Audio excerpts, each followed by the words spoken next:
Hi friends, ఒక్కసారి మిగిలిపోయిన ఇడ్లీలతో ఈ రెసిపీ ట్రై చేసి చూడండి బాబు. ఈసారి మీరే అంటారు మిగిలిపోయిన ఇడ్లీలతో కదా మళ్ళీ ఇడ్లీ వేసుకుని తినాలనిపించేంత టేస్టీగా ఉందని.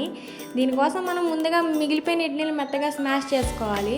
తర్వాత సన్నగా తరిగిన పచ్చిమిర్చి, ఆనియన్ని వేసుకుని మీకు నచ్చితే కొత్తిమీర, కరివేపాకు వేసుకొని అయితే స్కిప్ చేసేయచ్చు.